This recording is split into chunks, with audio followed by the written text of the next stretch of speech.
पवित्र श्रीमद् भागवत गीता, पवित्र चारों वेद, पवित्र कुरान शरीफ, पवित्र बाइबल, पवित्र गुरु ग्रंथ साहिब, पवित्र कबीर साहिब की वाणी में छुपे हुए गूढ़ रहस्य अर्थात तत्व को जानने के लिए कृपया अवश्य सुनिए जगत गुरु तत्वदर्शी संत रामपाल जी महाराज के मंगल प्रवचन। तो जितने ज्यादा पुण्यकर्मी प्राणी होंगे उनको जिस लोक में वो जाएंगे वो अच्छा रेस्टोरेंट देंगे, उनको अच्छी सुविधाएं प्राप्त होंगी, उनकी जेब कटेगी खुद की, पैसे उनके अपने खर्च होते हैं जो रेस्टोरेंटों में जाते हैं।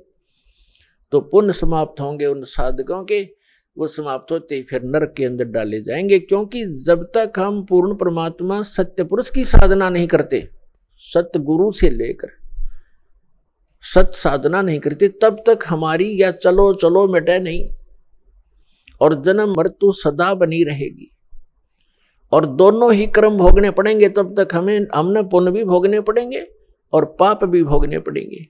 पुण्यों के लिए स्वर्ग रेस्टोरेंट है और पाप के लिए नरक वो जेल है और फिर जन्म मृत्यु सदा बनी रहेगी।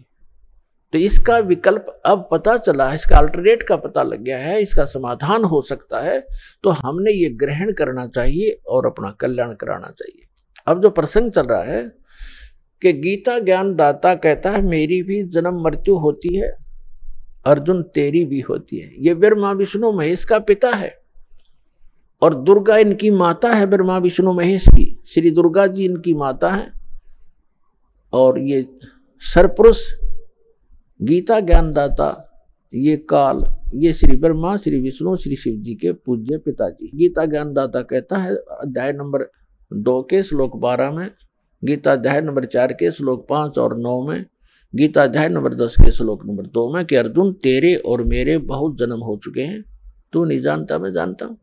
और फिर ये अपनी साधना बताता है और इसलिए ये कहता है कि गीता अध्याय नंबर 18 के श्लोक नंबर 62 में, गीता अध्याय नंबर 15 के श्लोक नंबर 4 में कि अर्जुन तू सर्वभाव से उस परमेश्वर की शरण में जा। कौन से की? उस परम अक्षर ब्रह्म की, उसकी शरण में जा। उसकी कृपा से ही तू परम शांति को और सनातन परम धाम को प्राप्त होगा, उसी परमेश्वर की कृपा से। और जब आपको तत्वदर्शी संत मिल जाए, गीता अध्याय नंबर 15 के श्लोक नंबर 1 से 4 का निष्कर्ष है कि तत्वदर्शी संत की पहचान भी बताई है। फिर उसके बाद बताया कि उसके पश्चात परमेश्वर के उस परम पद की खोज करनी चाहिए जहां जाने के बाद साधक फिर लौटकर कभी संसार में नहीं आते। गीता ज्ञानदाता अपनी साधना करने को, अपनी भक्ति करने को भी मना कर रहा है। वो कहता है कि उसी की भक्ति करो जिस परमेश्वर ने सब ब्रह्मांडों की रचना की है, अर्थात जिससे इस संसार रूपी वृक्ष की प्रवृत्ति विस्तार को प्राप्त हुई है, अर्थात जिसने सब ब्रह्मांडों की पूरे विश्व की रचना की है, असंख्य ब्रह्मांडों की, वही परमात्मा पूज्य है, उसकी पूजा करो। अब प्रसंग चल रहा है श्रीमद् भगवत गीता अध्याय नंबर 4 के श्लोक नंबर 32 में गीता ज्ञानदाता कहता है कि अर्जुन अभी तक मैंने आपको अध्याय 4 के श्लोक 25 से लेकर 31 तक जो भी साधनाएं बताई वो कंप्लीट नहीं है, वो पूर्ण नहीं है। वो तो उन साधकों की अपनी सोच है कि वो प्रत्येक अपनी साधना जैसी भी कोई कर रहा है उसको पाप नाशक मानकर कर रहा है। यानी पाप नाशक भी मोक्षदायक, पाप नाश होंगे तभी तो मोक्ष होगा। पाप नाशक जानते हैं, लेकिन अब क्या बताया है चौथे अध्याय के 32वें श्लोक में, यहाँ पर थोड़ी सी जो अनुवाद करता है, अनुवादक हैं गीता जी के, गड़बड़ कर गए। क्योंकि जहाँ इनकी बुद्धि ने काम नहीं किया वहाँ अर्थों का अनर्थ किया इन्होंने। उदाहरण के तौर पर गीता अध्याय नंबर 7 के श्लोक नंबर 18 में अनुत्तम शब्द है, तो उसका इन्होंने अति उत्तम कर दिया। ये बालक भी ना कर सकता, 4वीं कक्षा 5वीं कक्षा का। अनुत्तम माने अति उत्तम कोई लिख देगा, 0 नंबर आएंगे उसके, और ये 100 के 100 नंबर प्राप्त कर रहे। ये अज्ञानी अनुवादक और ऋषि महर्षि। इसी प्रकार गीता अध्याय नंबर 18 के श्लोक नंबर 66 में एक वर्ज शब्द है।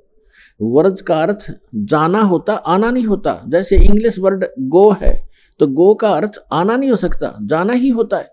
कहीं पर भी लिखा हो, चाहे इसमें समास और फलान आ रही है, ये बकवास है, इनकी अपनी अज्ञानता का प्रमाण है उनका। वो गलत बताते हैं हमारे को कि ऐसे बनता है ऐसे बनता है, क्योंकि अज्ञानी व्यक्ति कुछ ना कुछ तगड़मबाजी तो करेगा। तो इस प्रकार इन्होंने अनर्थ कर दी। यहां पर भी गीता अध्याय नंबर 4 के श्लोक नंबर 32 में एक ब्रह्मणे शब्द है, ब्रह्मणे मुखे, इन्होंने यहां कर दिया ब्रह्मणे मुखे का अर्थ अनुवादकों ने, सभी ने, वेद की वाणी में, जबकि यहां करना था सच्चिदानंद घन ब्रह्म की वाणी में विस्तार के साथ सभी धार्मिक अनुष्ठानों यज्ञों की जानकारी कही गई है। वो सच्चिदानंद घन ब्रह्म की वाणी में ब्रह्मणे मुखे, ब्रह्मणे का अर्थ होता है बड़ा भगवान, यही ब्रह्मणे शब्द है गीता अध्याय नंबर 17 के श्लोक नंबर 23 में, ओम तत्सत इति निर्देश है ब्रह्मणे त्रिविध स्मृत है। तो वहां ब्रह्मणे शब्द है, तो उस ब्रह्मणे शब्द का वहां उन्होंने सही अनुवाद कर रखा है, सच्चिदानंद घन ब्रह्म कर रखा है। तो यहां भी सच्चिदानंद घन ब्रह्म ही होना चाहिए था। गीता अध्याय नंबर 4 के श्लोक नंबर, हम फिर आते हैं 32 पर। इसमें कहा है कि सच्चिदानंद घन ब्रह्म ने अपने मुख कमल से जो वाणी बोली है, यानी वेद प्रमाणित करते हैं कि परमात्मा सतलोक से चलकर आता है। दास के पास जो आर्य समाज के जो अनुवादक हैं, आचार्य हैं, और जो महर्षि दयानंद के चेले, उनके द्वारा ही अनुवादित वेद उपलब्ध हैं दास के पास, और आपको बहुत बार रूबरू किए हैं। और यही इन्होंने ही इस कलयुग में वेदों का ठेका ले रखा था कि वेद का विद्वान अगर हुआ है कोई कलयुग में अब वर्तमान में, तो महर्षि दयानंद हुआ है, और वो परमात्मा को निराकार कहते हैं।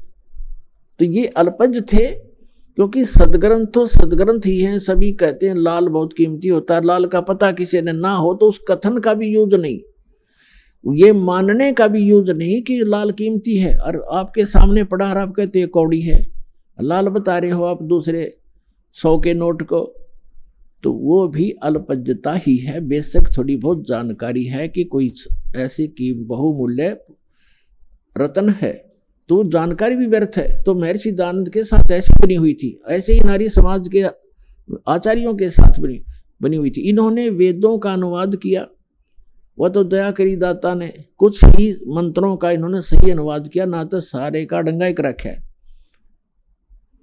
तो उसमें क्या लिखा है कि वो परमात्मा ऊपर के लोक में ध्रुव लोक के तीसरे पृष्ठ पर, तीसरे स्थान पर, तीसरे पोर्शन में विराजमान है, टॉप मोस्ट प्लेस पर, भवनों ऊपरी तिष्ठति, परमात्मा सभी भवनों के ऊपर के भाग में बैठा हुआ है, और वहां से गति करके आता, बिजली जैसी गति से, विद्युत की तरह अचानक मिनट सेकंड में आ जाता है, और यहाँ अपने रूप को सरल करके आता, हल्के तेज पुंज का बनाकर आता है, दृढ़ भक्तों को मिलता है, अच्छी आत्माओं को मिलता है, उनको अपने से परिचित कराता है, उनको ज्ञान देता है। उसी आधार से उसका नियम है, वो परमात्मा ऐसे आता ही आता है, वो ज्ञान बोलता है, सार्थ ज्ञान देता है, कवियों की तरह आचरण करता है, गाता है, लोकोक्तियों के माध्यम से ज्ञान बताता है, कविताओं के माध्यम से बोलता है, शब्दावलियों के माध्यम से वो ज्ञान देता है। तो उसी आधार से उसी का हिंट है। गीता अध्याय नंबर 4 के श्लोक नंबर 32 में कहा है कि अर्जुन, यज्ञों की विस्तार के साथ जानकारी सच्चिदानंद घन ब्रह्म यानी ब्रह्मणे मुखे, सच्चिदानंद घन ब्रह्म के द्वारा अपने मुख कमल से बोली गई अमृत वाणी में विस्तार के साथ कहा गया है, और उसको जानने के बाद सभी कर्मों से, सभी दुखों से तो मुक्त हो जाएगा। वो तत्व ज्ञान है जो सच्चिदानंद घन ब्रह्म ने अपने मुख कमल से बोला है, वो तत्व ज्ञान है, वो सूक्ष्म वेद है। और चौथे अध्याय के 34वें श्लोक में कहा कि उस तत्व ज्ञान को तू तत्वदर्शी संतों के पास जाकर समझ, यानी गीता ज्ञान से अन्य ज्ञान है, और गीता ज्ञान दाता उससे अपरिचित है, इसलिए कह रहा है कि वो ज्ञान तू तत्वदर्शी संतों के पास जाकर समझ। उनको दंडवत प्रणाम करने से, कपट छोड़कर सरलता पूर्वक प्रसन्न करने से वो तत्वदर्शी संत तुझे तत्व ज्ञान का उपदेश करेंगे। इससे दो बात सिद्ध होगी कि जो वास्तविक ज्ञान है वो श्रीमद् भगवत गीता में नहीं है, और ये भी नहीं कह सकते कि श्रीमद् भगवत गीता का ज्ञान गलत है, ये इनकम्प्लीट है। जैसे मैट्रिक क्लास के 10वीं कक्षा का जो सिलेबस होता है वो गलत नहीं होता, लेकिन वो एमए और बीए का नहीं है, वो अलग से है। बीएससी आदि करते हैं वो उससे आगे चलकर है, लेकिन वो साथ में सहयोगी होता है। जो ज्ञान हमने मैट्रिक तक ग्रहण किया है वो आगे सहयोगी रहेगा। इसी प्रकार गीता जी का जो ज्ञान है, वेदों का जो ज्ञान है, ये इनकम्प्लीट है लेकिन गलत नहीं है। तो इसमें क्या कहा है कि उस ज्ञान को जो इनसे हटकर कंप्लीट स्पिरिचुअल नॉलेज है, उसके अंदर इन वेद और गीता, पुराण, कुरान, बाइबल, इन सभी का ज्ञान समावेश है, क्योंकि वो सबका करता है और सबकी स्थिति से परिचित है, और वो प्रत्येक प्राणी के प्रत्येक कर्म से भी परिचित है। वो परमात्मा पूर्ण ब्रह्म है। तो यहाँ प्रसंग चल रहा है कि उस तत्व ज्ञान को तत्वदर्शी संतों के पास जाकर समझें। अब हम आते हैं गीता अध्याय नंबर 7 के श्लोक नंबर 29 में। इसमें गीता ज्ञानदाता कह रहा है कि अर्जुन, जो मेरे आश्रित होकर मैंने जो ज्ञान दे दिया और इस पर उसने अमल कर लिया और तत्वदर्शी संत खोज लिया और तत्व ज्ञान से वो परिचित हो गया, तो वो प्राणी मेरे ज्ञान को आधार मानकर आश्रित होकर के जरा मरण मोक्षाय यतन्ति ते माम आश्रित ये, जो जरा माने वृद्धावस्था और मरण माने मृत्यु के दुख से मोक्ष के लिए छूटने के लिए प्रयत्न करते हैं, जो ते ब्रह्म तत्विदु कृष्णम अध्यात्म अखिल च कर्मम। इसका अर्थ है कि जो व्यक्ति इस संसार की किसी भी वस्तु प्राप्त के लिए कोई साधना नहीं करते, जो केवल जरा और मरण के दुख से, बुढ़ापे और मृत्यु के दुख से छूटने का जो प्रयत्न कर रहे हैं, वे तत्ब्रह्म से परिचित हैं और सारे अध्यात्म ज्ञान से परिचित हैं और सभी कर्मों से परिचित हैं। केवल वे ही जरा और मरण से छूटने का प्रयत्न करते हैं। पुण्यात्माओं, जब हमें ये ज्ञान होगा कि जैसे दास आज का जो सत्संग आपको सुना रहा है, यही उद्देश्य है कि जिस लोक में आप रह रहे हो ये लोक ठीक नहीं, यहाँ तो आपको पल पल पीड़ा का सामना करना पड़ता है। और परमात्मा ने बहुत बार समझाया है कि तन दर सुखिया कोई न देखा, जो देखा सो दुखिया हो, और उदय अस्त की बात करे मन सबका किया विवेका हो। देखो, निर्धन तो वैसे ही दुखी है, उसको तो सारे ही कष्ट उठाने पड़ते हैं, भूख से भी परेशान, कपड़े वस्त्र मकान भी नहीं। तो परमात्मा कहते हैं तन धर सुखिया कोई ना देखे, जो देखा सो दुखिया हो। और उदय अस्त की बात करें कि ऐसे ऐसे राजा हो गए जिनका सूर्य अस्त हो और सूर्य उदय हो, वहां तक उसका राज हो, यानी पूरी पृथ्वी का शासक भी मैंने देख लिया, और ब्रह्मा विष्णु महेश को भी देख लिया, ये भी सुखी नहीं। और आप इस लोक में एक कोठी, एक फैक्ट्री ला ली तो आप इसी में सुख मान लिया, एक कार ले ली को एक सेकंड का भरोसा नहीं हुआ, कार ले डूबे, पूरे परिवार का नाश हो जाए। तो बिना ज्ञान के डले ढो रहे थे। पुण्यात्माओं, सौभाग्य आपका, आपका जन्म ऐसे समय में हुआ, धन्य आपके माता पिता जिनसे जन्म हुआ, आपका ऐसे समय में जन्म है और आपको ज्ञान हो रहा है। प्रमाण आपके सामने है, बच्चे से लेकर बूढ़े तक आज शिक्षित है, और आसानी से परमात्मा ने ऐसे इंस्ट्रूमेंट बनवा दिए। ये मैन माइंड नहीं है, ये गॉड गिवन माइंड से बनवाए गए हैं, ताकि अपने बच्चों को घर बैठे वो संदेश पहुंचा सके और प्रमाणित कर सके, सदग्रंथों से आप परिचित हो सके। तो जो प्रसंग चल रहा है वहीं आते हैं। तो परमात्मा कहते हैं हमने तन दर सुखिया कोई ना देखा, जो देखा सो दुखिया हो। उदयस्त की बात करें मन सबका किया विवेका हो। कहते हैं घाटे बाधे लाभ हानि में सारे दुखिया।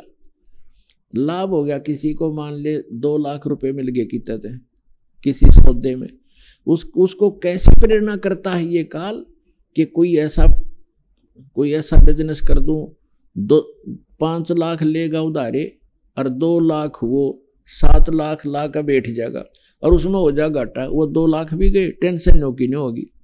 वो लाभ था वो भी टेंशन में बदल गया। और घाटे में तो दुख होता ही होता है। कहते हैं घाटे बाधे, घाटा माने हानि और बाधा माने लाभ, लाभ हानि में भी दुख है। घाटे बाधे सब जग दुखिया, और के गृहस्थी बैरागी हो। सुखदेव ने इस दुख के डर से गर्भ में माया त्यागी हो।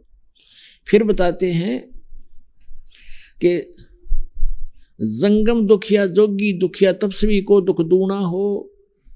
आस्था तृष्णा सब में व्यापत, कोई मैल नहीं सुनना हो।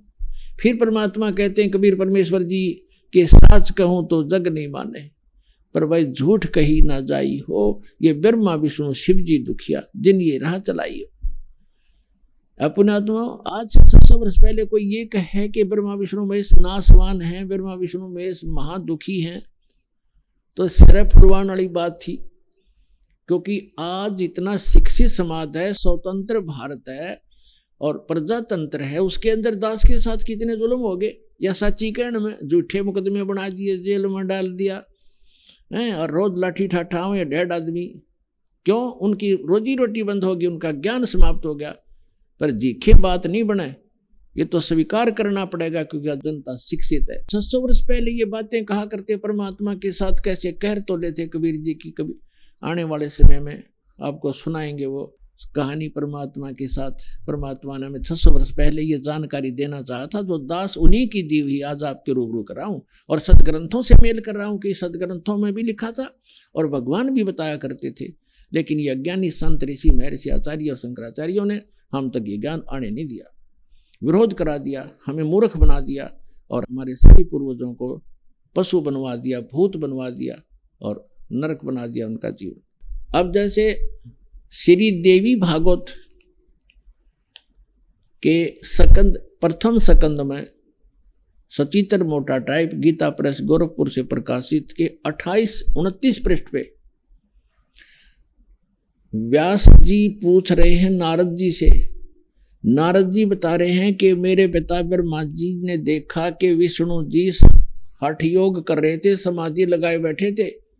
ब्रह्मा जी ने पूछा विष्णु जी से कि आप तो सर्वेश्वर हो, आप तो सारी उत्पत्ति करता हो, सबके मालिक हो, आप किसकी भक्ति कर रहे हो? तब विष्णु जी कहते हैं कि मैं अधिक समय तक ज्यादातर मैं तप करता हूं, तप के बाद फिर मैं राक्षसों को मारने में लगा रहता हूं, उनके साथ युद्ध करता हूं। कुछ थोड़ा बहुत समय मिलता है तो लक्ष्मी जी के साथ सुखपूर्वक समय बिता पाता हूं। और फिर कहते हैं मैं देवी की पूजा करता हूं, देवी की, दुर्गा की, और मेरे स्पिरिचुअल नॉलेज में, मेरे अध्यात्म ज्ञान में जितना मुझे ज्ञान है, इस देवी से ऊपर कोई भगवान नहीं। तो इससे ये सारा कंसेप्ट क्लियर हो गया। ना नारद जी ने ज्ञान, ना व्यास जी को ज्ञान, ना ब्रह्मा जी को ज्ञान, और ना विष्णु जी को ज्ञान। विष्णु जी कितने सुखी, कहते पहले तप करता हूँ, बैटरी चार्ज करता है, सिद्धियां प्राप्त करके फिर राक्षसों से लड़ता हूँ, सिद्धियां भी समाप्त हो जाती हैं, फिर तप करना पड़ता है, और थोड़ा बहुत समय मिलता है तो थोड़ी बहुत देर लक्ष्मी के पास बैठ बूठ लेता हूँ, नहीं तो फिर यही क्रिया में लगा रहता हूँ। तो खाक सुख है। और श्री कृष्ण उर्फ श्री रामचंद्र जी यहाँ आए थे पृथ्वी पर, उनका एक पल भी सुखी नहीं। बचपन से ही विवाह होते ही वनवास हुआ, सीता का अपहरण हुआ, रावण के साथ लट्ठम लट्ठा। आते ही सीता वापस ले आए, करोड़ों आदमी मरवा के। आती फिर घर से निकाल दी गर्भवती पत्नी, पति बच्चे कहीं, आप कहीं, वो जीव सुखी नहीं हो सकता चाहे कितनी बात बनावे। जिसका परिवार कहीं जंगल में पता नहीं वो मर रहा है या भूखा है या प्यासा है, और स्वयं से राजा के राष्ट्रपति बन जा। वो तो एक यहूदा के राजा थे, छोटे से टुकड़े के। उसके बाद श्री कृष्ण रूप में जन्मे। श्री कृष्ण का जीवन देख लो, कहाँ सुखी हुए। जेल में जन्म हुआ, मामा दुश्मन बन गया, कभी कहीं छुपाया उनको, कभी कहीं छुपाया, फिर कभी जरासंध मारने आ रहा है, कभी कोई आ रहा है, कोई शिशुपाल दुखी कर रहा है।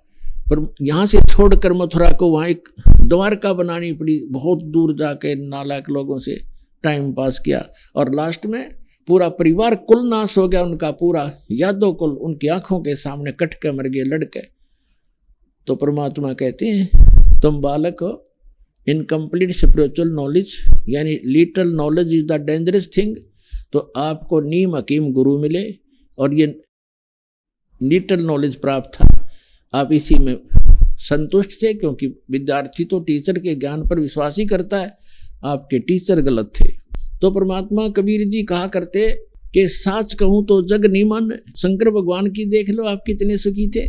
पार्वती राजा दक्ष के हवन कुंड में जल का मरगी, उसके अस्थि पिंजर को उठाकर भगवान शिव जी 10,000 वर्ष तक कंधे से लगाया फिरता रहा, रोता रहा, बुरा हाल रहा।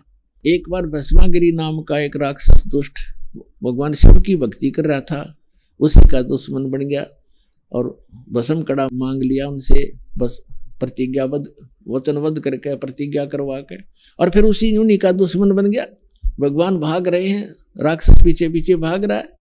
तो परमात्मा कहते हैं आप जी इतने रंग गए इस अज्ञान के रंग में कि ये बात सुनकर भी प्रसन्न नहीं हो, आपने ये सुननी पड़ेगी। जय कल्याण चाहते हो, ये सुननी पड़ेगी।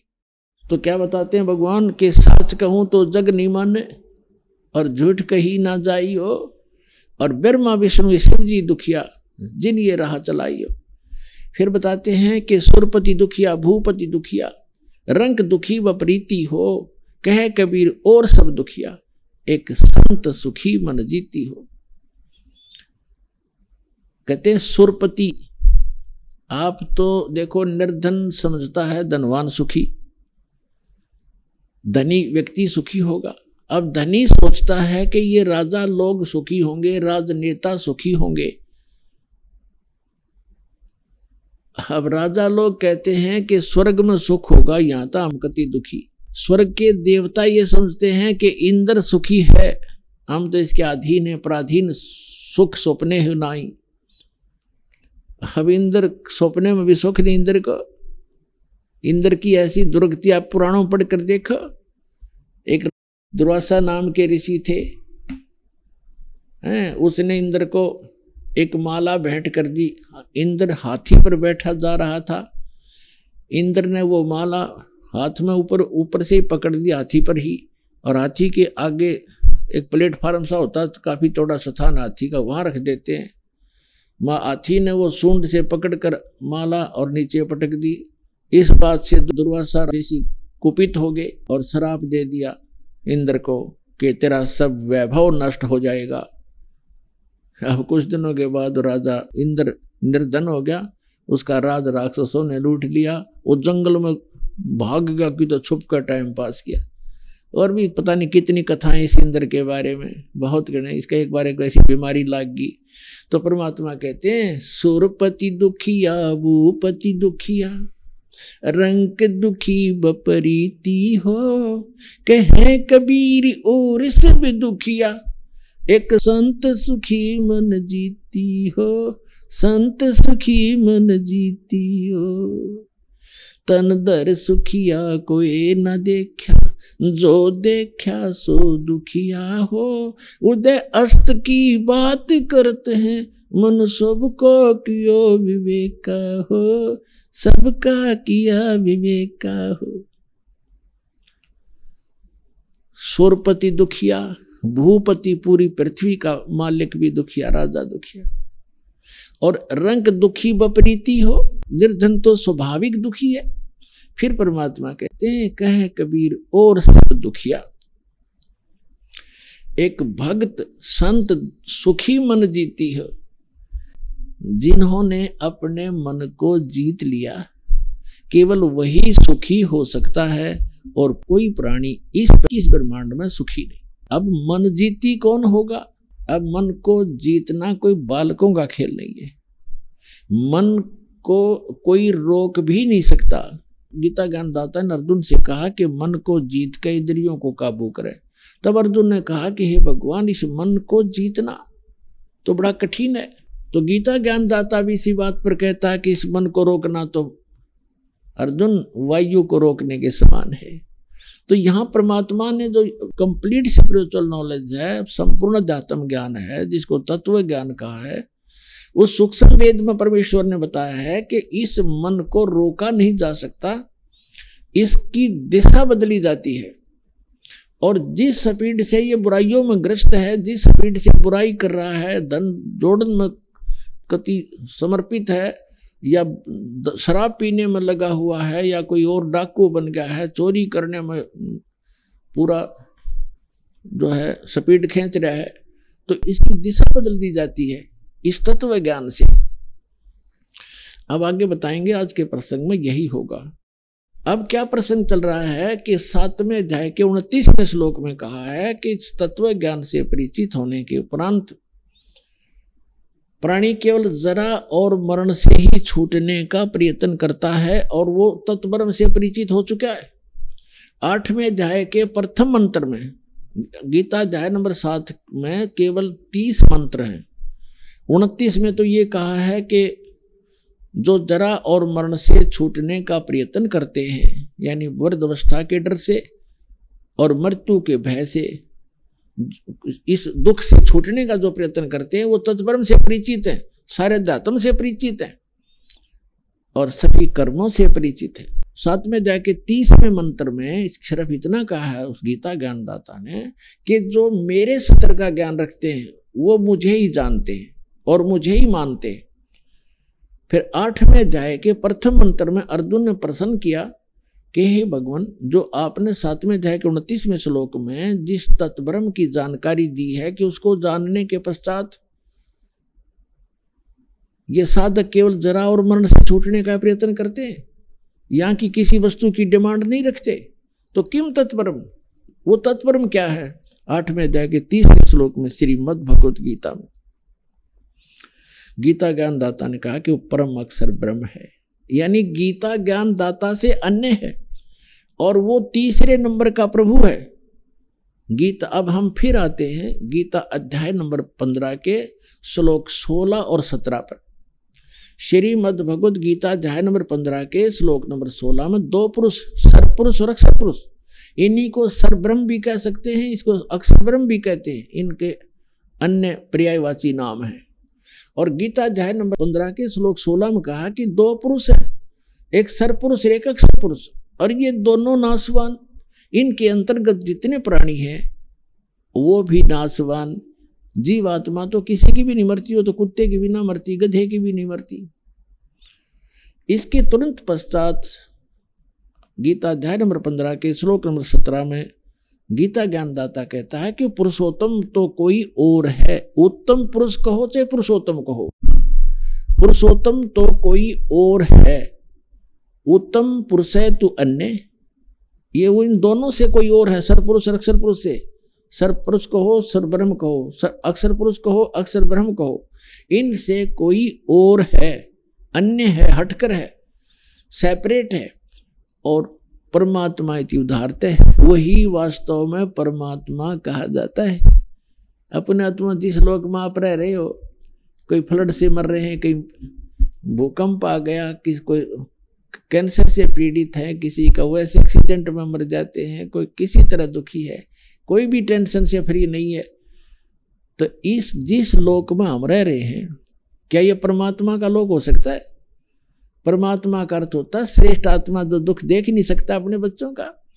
तो सतलोक है वो स्थान जहाँ परमात्मा का अपना स्थान है। ये तो एक रिजेक्टेड प्लेस है। जैसे फॉर एग्जाम्पल आपको बताएं, पुराने समय में पहले यहाँ भारतवर्ष के अंदर राजा लोग जो दंडित करते थे, कोई नागरिक स्त्री या पुरुष हद से ज्यादा ही जो अनियमितता रखती थे, ऐसा जुल्म कर देते थे, उनको ऐसी सजा देते थे, उनको काला पानी छोड़ दिया दे। काला पानी, वो काला पानी था इंडोमान निकोबार द्वीप, जो समुद्र के बीच में चारों तरफ से घिरा हुआ समुद्र से और अपने भारत से 800 हजारों किलोमीटर दूरी पर, तो आने उसको वहां पर नौका से छोड़ाते थे और वापस आ जाते। तो फिर वो किसी तरह रहो वहां पर, वो पुनिशमेंट प्लेस था, वो सजा का स्थान था। वहां ना कोई मकान था उनके लिए, ना खाने की व्यवस्था थी, थोड़ा बहुत जैसा भी वहाँ घास फूस उनको मिलता था वहाँ खाओ, ना कोई न्याय था वहाँ पर। कोई किसी ने पीटो, कोई किसी को किसी तरह दुखी करो, तगड़े हो वो उनको पीट छेत लें, जैसा जुल्म उनके साथ करो, करते रहो। तो वो उसको काला पानी कहा करते, एक पुनिशमेंट प्लेस था, वहाँ सजा का स्थान था। तो जो सतलोक है वो स्थान सुख में है, और वहाँ से जो गलती हमने की हम यहाँ पड़ गया कि इस काला पानी में। आप यहाँ देख रहे हो हमने अपने आप व्यवस्था बनाई है, ब्याह की व्यवस्था करी, ना गदर मचा हुआ था, तगड़ा है उसकी जिसकी लाठी उसकी भैंस, राजा है, चाहे किसी के साथ कितना बुरा हाल करो, किसी को तंग करो, किसी की बहन बेटियों की इज्जत लूटो, कोई कुछ नहीं कर सकता। और यहाँ मकान मकून हमने बना लिए ना, तो सिर फुटो ओले पड़ो, सिर फोड़ दें, गर्मी सर्दी में दुख पाओ, थोड़ी बुद्धि अपना, तो हमने अपने झोपड़ी गाड़ लिए, मकान बना लिए, तो लोग ठीक नहीं है। तो यहाँ क्या बताया है कि जो प्रसंग चल रहा है कि ये उस परमात्मा का लोक नहीं है, यह श्रेष्ठ आत्मा का स्थान नहीं है। तो परमात्मा उसे कहते हैं जो केवल सुख दे और साथ में दुख दे, वो परमात्मा नहीं रहा, वो श्रेष्ठ नहीं रहा। अब यहाँ कहते हैं जैसा कर्म कोई गलती करता सजा तो भोगेगा। तो यह गलती करता क्यों है, हम गलती करने की आवश्यकता क्यों पड़ी हमने? हमारा ये शरीर ऐसा है और साथ में एक बैड एलिमेंट ये मन हमारे साथ है जो सारी गलती करवाता है, और फिर सजा आत्मा पाती है। आत्मा परमात्मा का अंश है, ये मन जो है इस काल का एजेंट है। तो हमने इस एजेंट को अपने काबू करना है, इसको समझाना है इस ज्ञान के माध्यम से। जैसे प्रसंग है कि कह कबीर और सब दुखिया एक संत सुखी मन जीती हो। तो प्रसंग जो चल रहा है, इस मन को कैसे जीतना है, इसको जीता नहीं जा सकता, इसकी हम दिशा डाइवर्ट करेंगे, इसकी जो है इसको परिचित कराएंगे अच्छे और बुरे से। तो जो यहाँ हम कैसे करेंगे, जैसे अभी आपको बताया जाएगा 15वें अध्याय के 17वें श्लोक में कहा है कि उत्तम पुरुषत्व अन्य परमात्मा इति उदाहरत, जिसको भगवान कहा जाता है वो तो कोई और परमात्मा है। 8वें अध्याय के 3रे श्लोक में आपको प्रमाणित कर दिया। गीता ज्ञानदाता कहता है कि वो परम अक्षर ब्रह्म है। वो परम अक्षर ब्रह्म कहो, परम अक्षर पुरुष कहो, उसको हम सतपुरुष कहते हैं। परम अक्षर कहते हैं अविनाशी। 15वें अध्याय के 17वें श्लोक में श्रीमद् भगवद गीता में कहा कि उत्तम पुरुषत्व अन्य परमात्मा इति उदाहरते, ये लोग तरम अविश्य विवर्ती अव्यय ईश्वर है। अव्यय माने अविनाशी भगवान। तो परम अक्षर ब्रह्म का अर्थ होता है वास्तव में अविनाशी। हम उसे सत्य पुरुष कहते हैं संत लैंग्वेज में। परमात्मा ने जो ज्ञान बताया है अपनी ही महिमा आप ही बताई है कि वो सत्य पुरुष मैं हूँ। हम ही अलख अला हैं कुतुब गोस और पीर, गरीबदास खालिक धनी हमरा नाम कबीर। अपनी महिमा को बताने के लिए भगवान स्वयं आते हैं परमात्मा, और वो बार बार अपने आप को भगवान नहीं कहते, क्योंकि हमारी जो बुद्धि थी वो दूसरे रंग में रंगी हुई थी कि भगवान निराकार है, और यदि साकार है तो राम और श्री कृष्ण है और नहीं बस। इसलिए भगवान ने अपना परिचय भी दिया। जब हमारी कुछ देखा कि इनमें कुछ कड़वापन आता है, इनको अभी स्वीकार नहीं कर पा रहे हैं, तो फिर अपने आप को छुपा कर कहते हैं कि वो परमात्मा सतलोक में रहता है, वो सत्य पुरुष है, वो सारी सृष्टि का रचनहार है। वहाँ जाने के बाद मृत्यु नहीं होती, और वहाँ कोई प्राणी दुखी नहीं है, वहाँ वृद्ध अवस्था नहीं है, और वहाँ पर मृत्यु नहीं होती, आपका परिवार होगा। तो इसलिए वो अपनी महिमा को बताने के लिए भी अपने आप को छुपा कर ही कह रहा है। अब जो प्रसंग चल रहा है कि इस लोक में कोई प्राणी सुखी नहीं है, और केवल एक मन को जीतने वाला ही सुखी हो सकता है।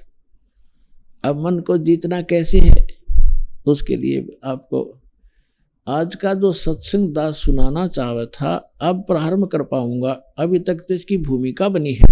आज का सत्संग है कि 3 प्रभुता मान्या करते, श्री ब्रह्मा रजगुण, श्री विष्णु सतगुण और श्री शिव जी तमगुण। हम केवल इन्हीं को मानते थे, और भूल भटक कर कोई एक आधा कहता था कि कोई ब्रह्म है। ब्रह्म इससे आगे ज्ञान देने वाला इस पृथ्वी पर नहीं हमने पाया, केवल परमात्मा या परमात्मा से परिचित उन महापुरुषों को छोड़कर। उनकी अमर वाणी में यह प्रमाण पहले ही था, उसको हम समझ नहीं सके, बेशक पढ़ते रहे। और फिर 3 पुरुष, इनसे हटकर वास्तव में 3 पुरुष कौन है? सरपुरुष 21 ब्रह्मांड का स्वामी, जिसको ब्रह्म काल कहते हैं, ज्योति निरंजन भी कहते हैं, और दूसरा अक्षर पुरुष जिसको अक्षर ब्रह्म भी कहते हैं, जो 7 शंख ब्रह्मांड का स्वामी है। 7 शंख, नील, पद्म, शंख, ये गणित की रीति से समझा जा सकता है। और तीसरा जो परम अक्षर ब्रह्म है, गीता अध्याय नंबर 8 के श्लोक नंबर 3 वाला, गीता अध्याय नंबर 15 के श्लोक नंबर 17 वाला, वो असंख्य ब्रह्मांड का स्वामी, असंख्य यानी इंक्लूडिंग सरपुरुष एंड अक्षर पुरुष, इन सब के ऊपर जिसकी प्रभुता है उसको वासुदेव कहते।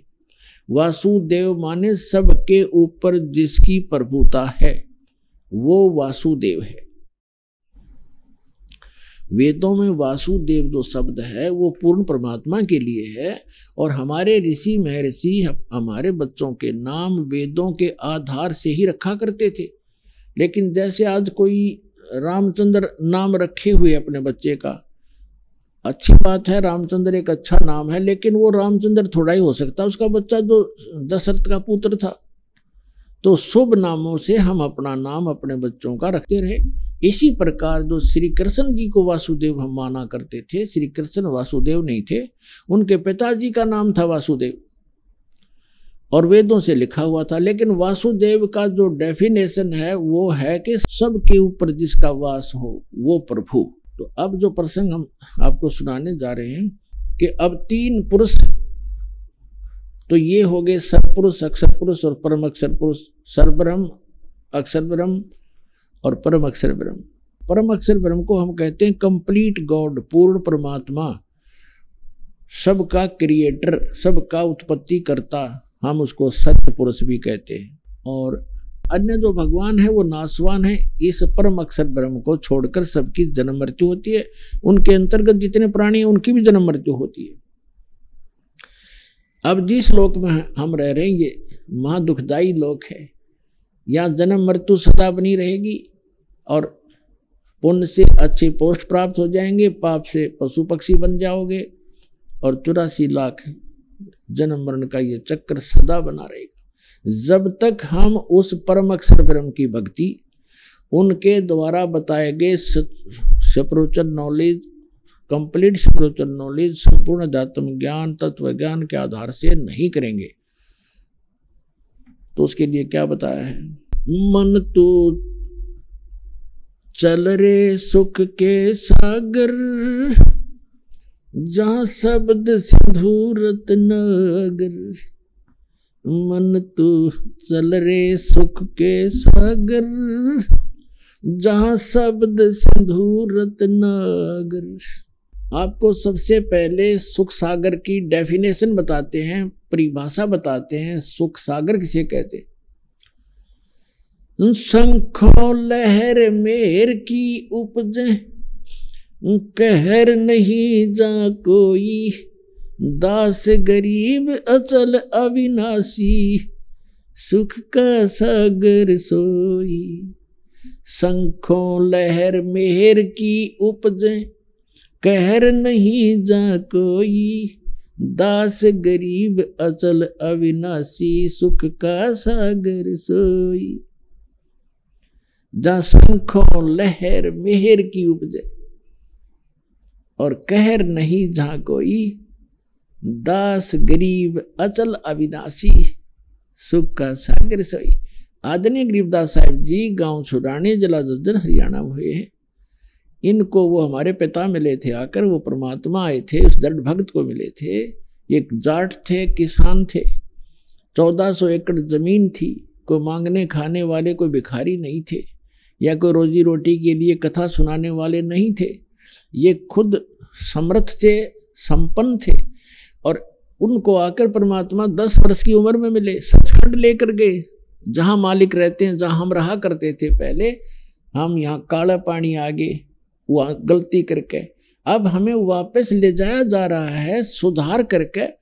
आपकी अपनी वृत्ति सुधारो, यहाँ के लोक की इच्छा हटाओ और फिर वहाँ चलेंगे जहाँ हम सदा सुखी रहेंगे। यहाँ से तो जाना पड़ेगा, चाहे कोई खरबपति है, और ये भी पता नहीं कब छूट जाए जीवन। तो इस यहाँ की वस्तु की आशा करे, तेरा धिक्कार है। अज्ञान भरा हमारे अंदर, बगैर ज्ञान के हम यहीं फंसे बैठे रहे। अब परमात्मा यहाँ बताते हैं कि क्या मांगू कुछ थिर न रहाई, और देखत नैन चला जग जाई। 1 लख पूत 1.25 लाख नाती, उस रावण के आज दीवान बाती। फिर बताते हैं कि कहे कबीर अंत की बारी, जैसे हाथ झाड़ कर चला जुआरी। अब परमात्मा कहते हैं क्या मांगोगे, जैसे संतान नहीं एक पुत्र मांग लोगे, चलो वो भी दे दूंगा। कोई निर्धन है धन मांग लोगे, क्या एक कोठी एक कार मांग लोगे, वो तो कोई बात बड़ी नहीं। फिर इस तो बन गया क्या, क्या बताते हैं कि 1 लाख पुत्र थे रावण के। अब उस टाइम बड़ा भगवान कोई नहीं मानता, क्योंकि हाँ हमारी एक ऐसी भावना बनी हुई थी कि जिसका लड़का है, लड़की को तो हम संतान नहीं मानना थे, ऐसी दुर्बुद्धि होगी थी हमारी। जिनके पुत्र है तो वो संतानवान और भगवान माना जाता था। आइए अब हम उन श्रद्धालुओं के अनुभव जानते हैं जो जगत गुरु तत्वदर्शी संत रामपाल जी महाराज जी से दीक्षा प्राप्त कर चुके हैं तथा उनके द्वारा बताए गए भक्ति मार्ग पर चल रहे हैं। जी नमस्कार। नमस्कार सर। क्या नाम है आपका? मेरा नाम सुभाष है जी। सर कहाँ से आए हैं आप? जिला यमुनानगर हरियाणा का निवासी हूँ जी। सतगुरु रामपाल जी महाराज से नाम दीक्षा लेने से पहले आप क्या भक्ति साधनाएं करते थे? इससे पहले तो जी हम जैसे आम तौर पे हर समाज में, जैसे हम हिंदू समाज से हैं, हिंदू समाज में होने के नाते हम शिव जी महाराज की, ब्रह्मा विष्णु महेश की, इनकी सेवा करते थे। शिव जी महाराज की भी इतनी सेवा करते थे, बहुत ज़्यादा सेवा करते। जैसे जल चढ़ाना, 12 ज्योतिर्लिंगों की यात्रा करी, गौमुख से जल लेकर आया करते, नीलकंठ चढ़ाया करते। और उसके बाद हर साल एक जगह जो एक ज्योतिर्लिंग पर जाया करते। इसलिए इस तरह करके मैंने 12 ज्योतिर्लिंगों की यात्रा की है, हर जगह ज्योतिर्लिंग पे जल चढ़ाया है जाके। और उसके बाद हनुमान जी को भी बहुत मानते थे। ब्याह से पहले तो जी हम लंगोट ही बांध कर रखे करते, उसके बाद जी हम लंगोट भी उसके बाद ही छोड़ा। और हनुमान जी हमारे पास जगाधरी के पास ही डक्का मंदिर है, पंचमुखी भी कहते हैं उसको, वहाँ पर जाया करते जी हम। और कई बार तो मैं रात को 11 बजे भी जाया जी, वहाँ मत्था टेकिया। हनुमान जी के बहुत ज़्यादा कट्टर पुजारी थे और इनकी भक्ति करते। सवेरे 4 बजे उठकर खेड़े पर जाया करते जी, और शिव जी बाबा जाया करते, उनको जल चढ़ाया करते। और इतनी ज़्यादा भक्ति करते, जैसे अगर हमारे घर के अंदर किसी की डेथ होगी ना, डेथ होने के बाद भी हम मतलब घर शिव जी महाराज को जल चढ़ाएगा, वहाँ जोत लगाएगा, फिर संस्कार करे करते। शिव जी महाराज जी के और हनुमान जी के इतने कट्टर पुजारी रहते, हर मंगलवार उनकी प्रसाद चढ़ाना। सर जैसा कि आपने बताया कि हिंदू धर्म में प्रचलित सभी साधनाएं आप करते थे, 12 ज्योतिर्लिंग पर भी आप जल चढ़ा करके आए हैं, और जैसा कि आपने बताया कि हनुमान जी में भी आपकी गहरी आस्था थी, तो आप सभी साधनाएं कर ही रहे थे। तो फिर हम आपसे ये जानना चाहेंगे कि संत रामपाल जी महाराज से नाम दीक्षा आपने क्यों ली? हाँ ये बात ठीक है जी, जैसे आप सर कह रहे हैं ना, ये भी ठीक है। उसके बाद जी थोड़ा थोड़ा हिंदू धर्म होने के कारण हमने भी ये भी कह करते कहा जी गुरु होना बहुत जरूरी है, और गुरु के बिना, गुरु बनाए बिना भाई गति नहीं होती। कहना भाई सतभक्ति मिलना तो तब बात बना। इसलिए जी मैंने एक बलाडे वाला गुरु है, उससे नाम दीक्षा ली थी। 10 साल मैं बलाडे वाले से जुड़ा रहा, और उसके बाद जी फिर भी उनसे जुड़े रहे। मेरे को कोई खास लाभ नहीं मिला। मतलब वो जो गुरु है ना, मतलब जो शिष्य हैं, जैसे हम गरीबी आदमी हैं जी, ज़्यादा करने मत्था टेकने 10 रुपये चढ़ाने जाएगा। तो उनका ऐसा था, जो 10 रुपये चढ़ा हुआ था तो उसने तो सिर पर हाथ क्या रखे थे, जो 100 चढ़ा हुआ था उसके सिर पर हाथ रख देने। तो कई बार हमें देखने में मतलब 1 घंटे में जितना 2 पेट कराना, इस तरह की व्यवस्था थी।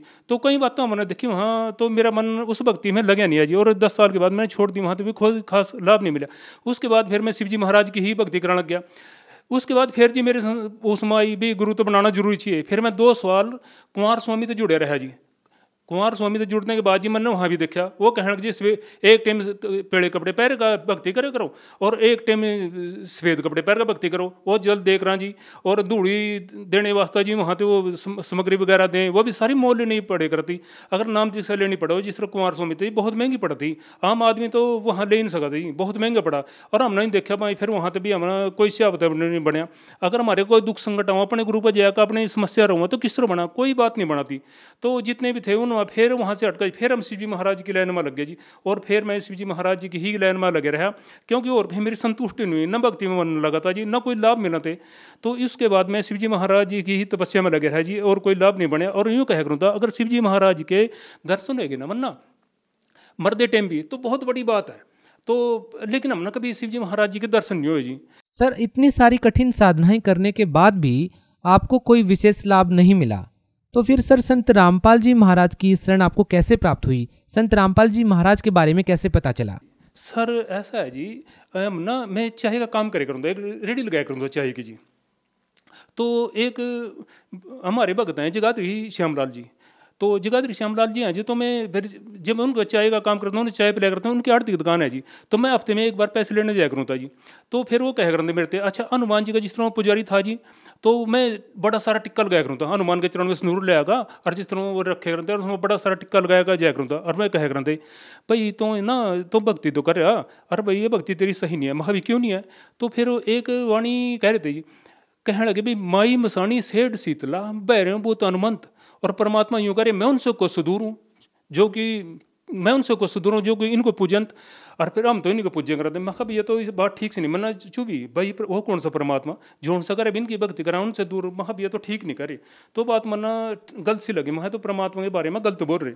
तो उसके बाद जी फिर उन्होंने मेरे से बताया भी ये संत रामपाल जी महाराज जी जो हैं इनकी किताब पढ़ और इनका सत्संग सुन, सत्संग सुनने के बाद फिर तना ज्ञान होगा भाई, फिर ही पता चलेगा।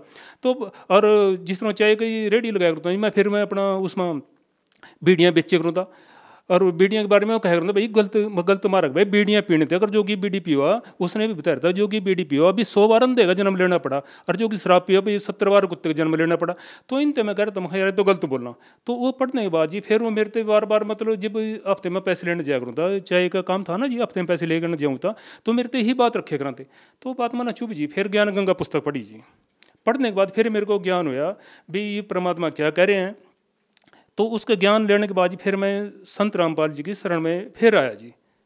तो बताइए सर, संत रामपाल जी महाराज से नाम दीक्षा लेने के बाद आपको क्या लाभ मिले?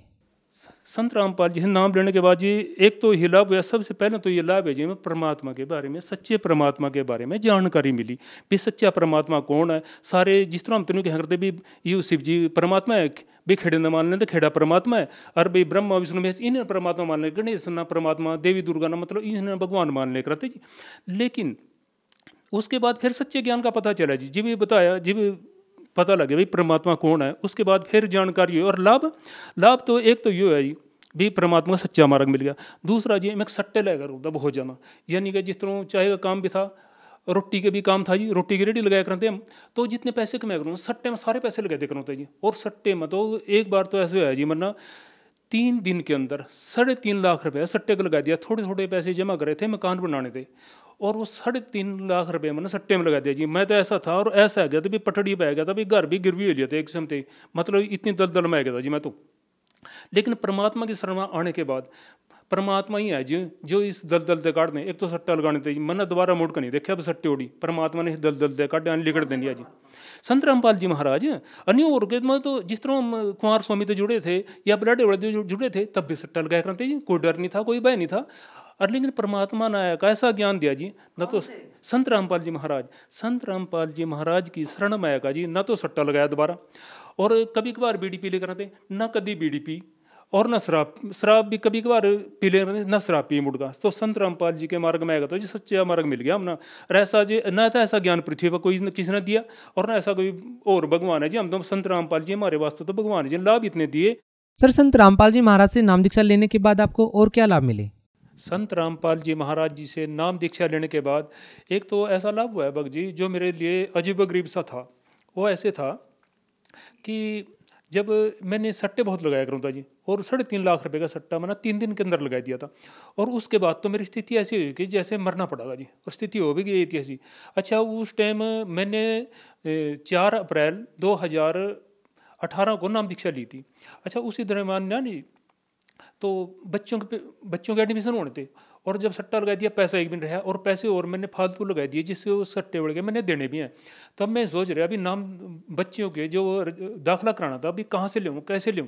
तो संत रामपाल जी ने ऐसी कृपा करी, मैं मन ही मन कह रहा गुरु जी से नाम लेने के बाद ना लाभ मिला। मैं सोचूँ भी यूँ भी मेरी समस्या कैसे हल होगी। तो ऐसा है जी, एक बंदा आया और मेरे पास बोल रहा भाई मैंने तेरे 3500 रुपये देने थे। मैंने कहा महा भाई ना 3500 रुपये देने तेरी तो दे दिए थे। और वो कह रहा ना तेरे 3500 रुपये देने थे। मैंने अपने 3500 रुपये ले ले भाई। मैं सोचा यार बस फिर मैं चुप चुप ही कर गया। मैंने कहा 3500 आने दे, बच्चों का एडमिशन तो हो जाएंगे। तो जी मैंने उससे 3500 रुपये ले लिए। और फिर वो कहने लगे, ओ भाई और इतना जितनी भी जरूरत हो ना वो भी इतना मिल जाएंगे, 2 4 5 5,000 जितने की इतना जरूरत हो उतने इतना मिल जाएंगे। मैंने कहा भाई मेरा जो बच्चों का एडमिशन जो है इतने में हो जाएगा, मेरा काम हो जाएगा, मैंने नहीं और लेने भाई। तो जी उसके बाद मैं सोचा अभी गुरु जी ने भाई एट ए टाइम भी इतना संत रामपाल जी ने मेरा इतना साथ दिया। कहना डूबते दिन का सारा मैं तो 1 रुपये से तरस गया था जी। और वो बच्चों का एडमिशन हो जी, फिर वो 35 रुपये वो देगा मेरे ते। और मैं कहने लगे परमात्मा ने एक ही लाभ दिया जी मेरे ते। अच्छा एक और लाभ है जी जो गुरु जी ने दिया संत रामपाल जी ने। मैंने और मेरी लड़की और एक लड़के ने जी नाम दीक्षा ली थी। बड़ा लड़का है उसने नाम दीक्षा ली, और मेरी जो भक्तमती है घरवाली है जी उसने भी नाम दीक्षा नहीं ली थी। तो हम कहें जाते से नाम दीक्षा ले ले, वो बोले अभी मैं नहीं अभी लेती हूँ, जब मेरा मन करेगा मैं तब ले लूँगी। कोई बात नहीं भाई, जब तेरा मन करेगा उस टाइम ले लिए। तो ऐसा है सर, कोरोना से पहली बात है, कोरोना के दरमियान की बात।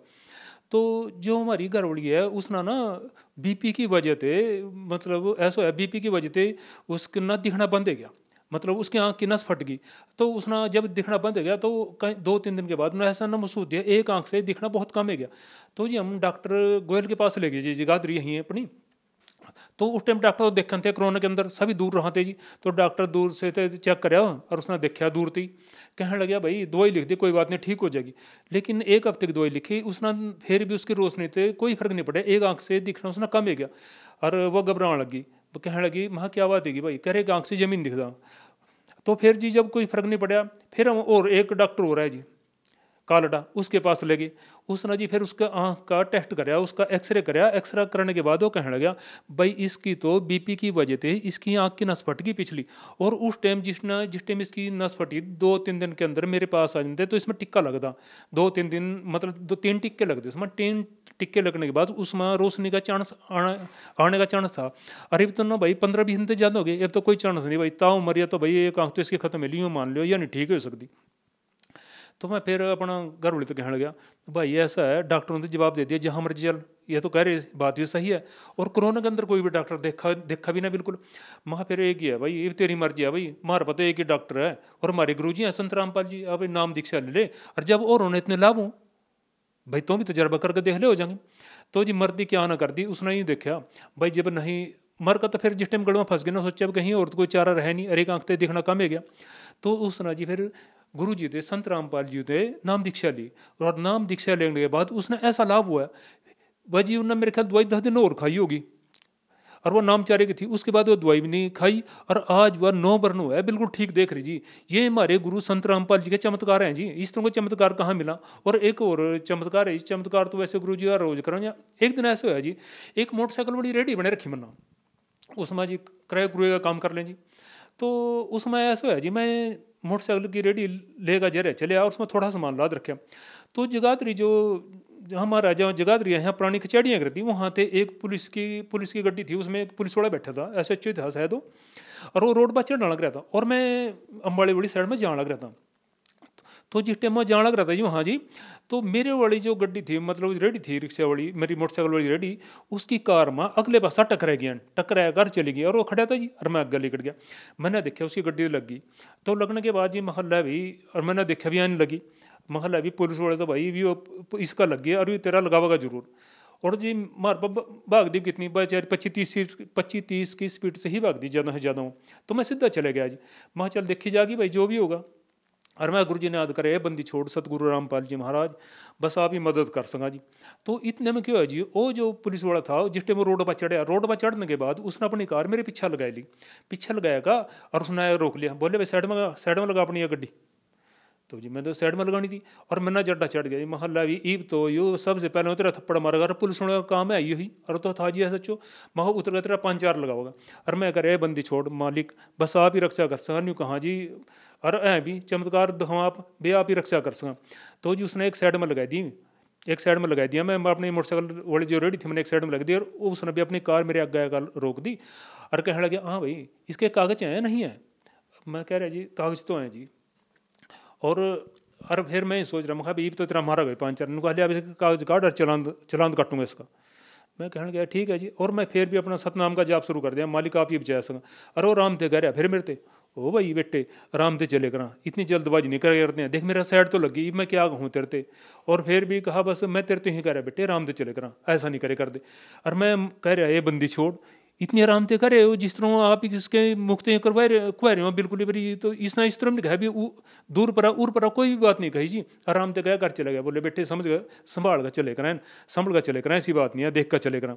अनि पुलिस वाले तो थप्पड़ मारा जी, यूँ भी चमत्कार कराया मेरे बंदी छोड़ सतगुरु रामपाल जी महाराज ना। और चमत्कार तो बहुत करा जी, और हम तो नहीं है जी, जो परमात्मा बंदी छोड़ है जी, बस इतने लाभ दे रहे जी, बहुत लाभ दे रहे, पल पल लाभ दे जी। और सबसे बड़ी बात तो है जी, दल दल तेल काट दिया ना, सट्टे दे बचा दिया जी, बीड़ी सिगरेट कभी कदार पी लेकर आते उससे बचा दिया, शराब एक दो मतलब 2-4 बार जितनी भी पी उस दल दल ते बचा दिया, उस मनी दोबारा जी मुँह मुड़कन गया। मतलब 4 अप्रैल और 2018 के बाद तो जी हम ना बीड़ी सिगरेट का कोई मुँह नहीं लगाया बिल्कुल भी, और ना सट्टे उड़ी मुँह कराया बिल्कुल जी। परमात्मा ने इस दल दल ते काट दिए जी हम तो। सर जैसा कि आपने बताया कि आप 12 ज्योतिर्लिंगों पर जल चढ़ा करके आए हैं, आप कुमार स्वामी जी से भी जुड़े हुए थे, और ऐसे ही एक अन्य संत बलाड़ा जी से भी आप जुड़े रहे हैं। तो उसके बाद आपने संत रामपाल जी महाराज को अपना गुरु बनाया। तो आपने इन सभी संतों में क्या भिन्नता पाई है, और संत रामपाल जी महाराज इन संतों से कैसे अलग हैं? इनमें तो इस तरह है जी, इस तरह अलग पावा। अब जैसे पहले मैं बलाडे वाले से नाम ले रहा था, जब उन पर जाया करते जी, तो उन पर जो ले करते वो तो बस वही बात थी जी, जिस तरह हमने वहाँ मत्था टेकिया जी, 10 रुपये चढ़ा दिए तो उसके सिर पर तो हाथ ही रखन थे, जो कि 100 रुपये देता उसके सिर पर हाथ रख देते। एक तो हमने यूँ देखा, मैं यहाँ तो भाई मतलब भेदभाव हुआ है। और जो कुंवर स्वामी जी मतलब जी ऐसा है, एक तो उनकी भक्ति ऐसी जो किताब दें 10 रुपये की तो पुस्तक ही दें जीवा। अच्छा दूसरा वहाँ जो भक्ति के वास्ते जी मैंने कहा जी सवेर के टाइम तो सफ़ेद कपड़े पहनो, उसमें बैठ कर भक्ति करो, और शाम के टाइम पीले कपड़े पहनो, उसमें बैठ कर भक्ति करो। और एक दूड़ी दें जी, दूड़ी दें में लैका और ऊपड़े भी मतलब गोहे करछे जिन्ना कह दें वो भी दें, वह सारा मोल मिला जी। मैं कहें इसना दूड़ी दो, शान सवेर दूड़ी दो अपने घर के अंदर, जो ओपरी बाधाएँ हैं ना वे दूर हो जाएंगी। लेकिन हमारे यहाँ संत रामपाल जी की जो शरणमाया, यहाँ तो अरिश्मा तो जमीन आसमान के अंतर, यहाँ कोई ऐसी वो नहीं देंगे जी दूड़ी वगैरह देने के वास्ते दें या कोई और ऐसी चीज़ दें, ऐसा तो देंगे नहीं। यहाँ तो यह देखा मतलब जमीन आसमान का अंतर है जी, इस वहाँ मेरे यहाँ में। और वहाँ तो जो यहाँ तो अमृत जल दें, और वहाँ क्या करा जी बोतलें लेनी पड़ा पानी की। और जब कुमार स्वामी जी अपना मंगल प्रवचन करा और मैं सभी बोतलें लेकर बैठ जाऊँ, और मैं कहा जी ले जी वो ये सत्संग हो गया वहाँ के, और जो यूँ जल दे दिया यूँ पढ़ा गया, अभी इसना अपना घर में बैठ कर चाहे छिड़क भी ले करो और पी भी ले करो, ये सारा काम करेगा। वहाँ तो यूँ कहा जी संत रामपाल जी के दरबार मेरे जो संत रामपाल जी ज्ञान दे रहे वो शास्त्रों के अनुसार दे रहे, प्रमाणित दे रहे। देवी देवताओं के तो मतलब जो नाम दे रहे उससे देवी देवताओं ने तो काम करना पड़ेगा ही पड़ेगा, और वो काम कर भी रहे हैं जी। ऐसे नाम दे रहे जो शास्त्रों के अनुसार हैं संत रामपाल जी महाराज। सर आप भक्त समाज को क्या संदेश देना चाहेंगे? संत जो समाज है, समाज ना तो संदेश तो हमारे सतगुरु रामपाल ही दे सका, हम तो दे नहीं सकते। हम तो सिर्फ आ जोड़ का विनती कर सका भाई संत रामपाल जी महाराज की शरण में आओ, और पहले ज्ञान समझो, ज्ञान गंगा पुस्तक वह पढ़ो। और संत रामपाल जी के और भी अनेकों चैनलों पर संत रामपाल जी महाराज जी के सत्संग चलने में सत्संग सुनो। सत्संग सुनने के बाद और एक पेड़ी पट्टी भी चला भाई, जो पेड़ी पट्टी चला ना उसमें संत रामपाल जी महाराज के नंबर लिखे हैं, उन नंबरों पर आप कांटेक्ट कर सकें। और उन कांटेक्ट करने के बाद आप भी उनसे जैसे भी कहेंगे नज़दीक आपके जो भी नामदान सेंटर होगा वहाँ से आप नाम दीक्षा ले सकें जी। नाम दीक्षा लेकर आप अपना कल्याण करवा सकें। सर बहुत बहुत धन्यवाद। सत साहेब।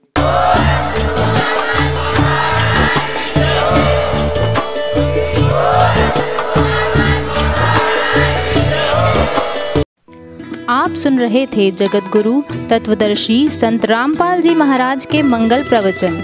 अधिक जानकारी के लिए संपर्क करें।